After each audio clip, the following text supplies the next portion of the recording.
good morning po. Tayo po ay kararating lamang at tayo pumika po ng ating mga kalakal na pambiyahe. Kami po umalis dito ni Kabihera ay alas 5 ng madaling araw. So ngayon po ay pasado alas 7. Yan po, nandito na ating mga kalakal na ibibiyahe po natin bukas.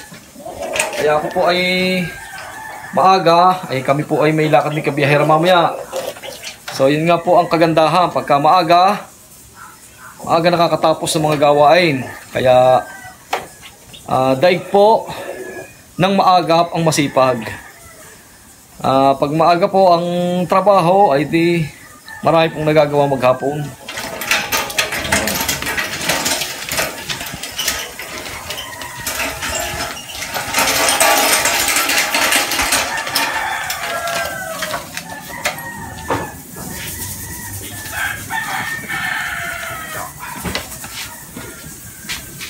Kailangan madiskarte talaga. Manage mong oras. Kasi ang oras nga ay napakahalaga. Kaya nga time is gold. So, ikaw may masipag at tanghali ka namang pumulas, ay daig nga po ng ano. Kaya magaling po yung maaga. Daig ng maagap ang masipag.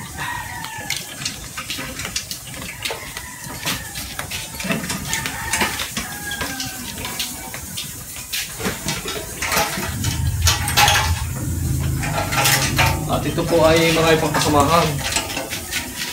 Pagkarating nga po namin ni Kabihera mamaya, diretso naman po tayo sa kabilang barangay at may kukuhanin po tayo na gabi.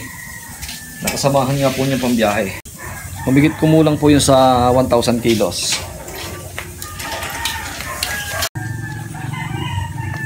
Yan po ang klase ng ating luyang kinuha. Pure Hawaii. At napakagaganda, big size. Ito naman po yung gabi. Gabi po yan.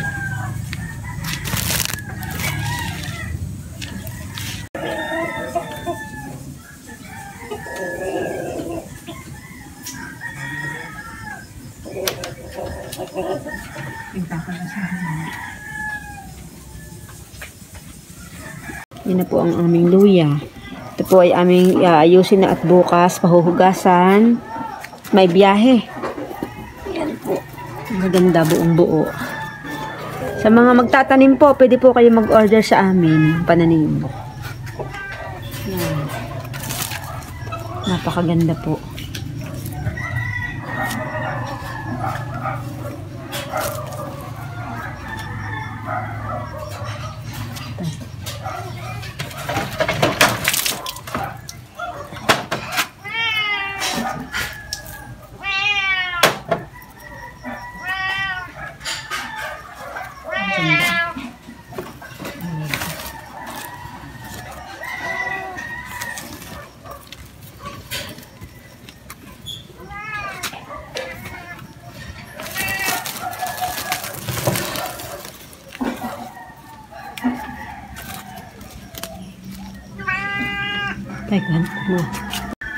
Ito po ang patunay na ang luya pong ito ay sadya pong magulang na. Sagad na po sa gulang, kaya pwede na po itong itanim. Madilaw-dilaw na po siya.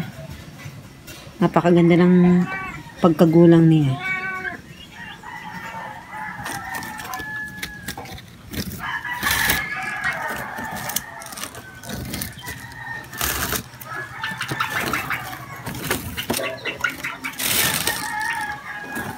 Kabihero po ay wala at meron pong meeting ang mga lipon, kaya ako muna po ang nagkakalas nito ng aming luya para po pagdating niya ay tapos na.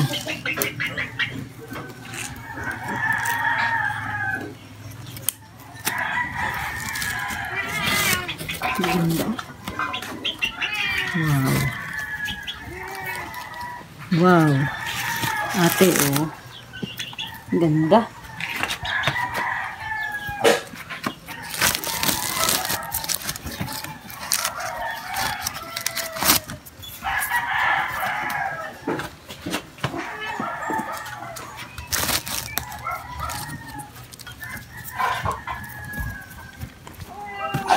Hindi mahila. Hindi mahila.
Hello po, good morning.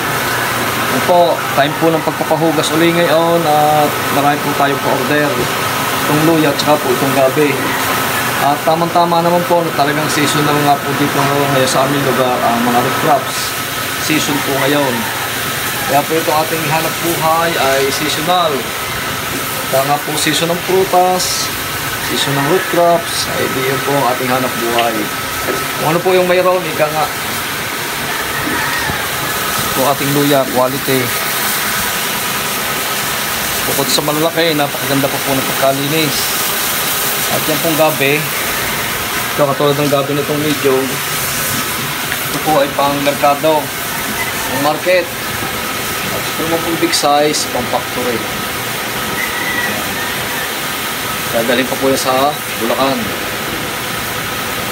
Ayun po, tuloy-tuloy po ang ating hanap buhay. Awan Diyos.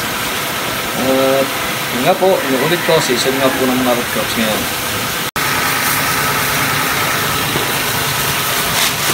I-prepare po tayo ng plastic na lagyan ng ating mga gabi at luya. Ito po 16 by 24 sa gabi. At ito naman po 18 by 32. Yan. Yan po ang pinaglalagyan natin ng luya. Pwede rin po yan sa mga talong. Mga sari-saring gulay, yan, mga repolyo, pechay, mustasa. Saka po itong mga patas at carrots. Yan, ito po mga lagayan. Gulay. Ito po ay maliit lamang kaya ito po nilalagyan namin ng gabi. Kung tawagin po namin ay pagka po nasa plastic na siya, entero na yun. Kaya po lahat ng ating mga pinapak na ganyan, tulad po ng luya, 10 kilos, gabi 10 kilos, na kung tawagin nga po namin ay entero.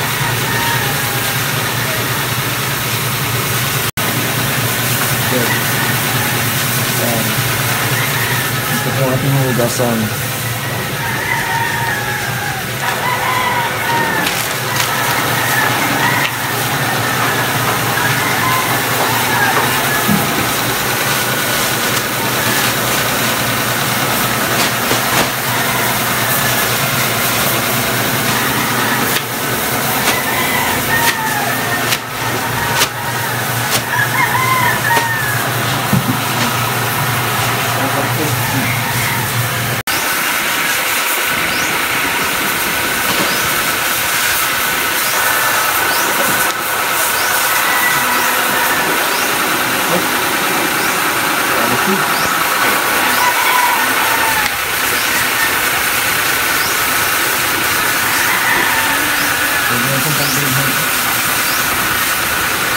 Isa na pong subscriber natin na kung ano ang pambili.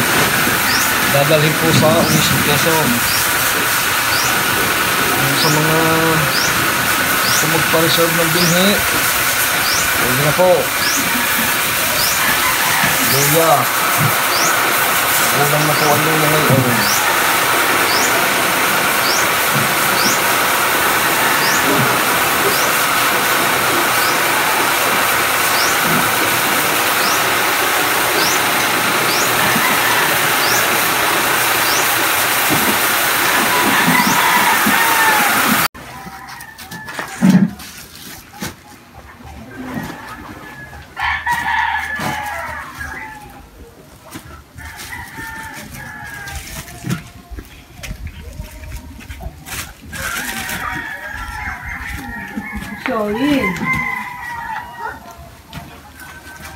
At yan po mga kabihero, tapos na po ang trabaho. Na ilagay na lahat po sa plastic ang luya at gabi. Pasado alas 3:10 na. So mamaya po natin kakarga yan. Pagdating po ni Teddy Boy, yan po ang mga napake natin.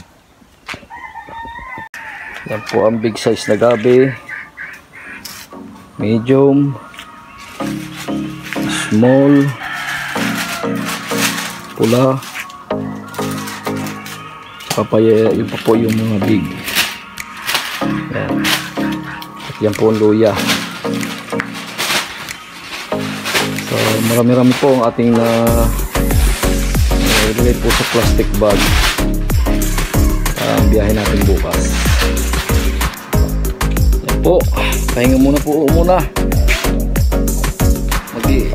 Ika nga po yung mag-uunat-unat muna. At dito muna po tinatapos sa ating video. Maraming pong salamat. God bless at ingat po tayo lagi. Bye!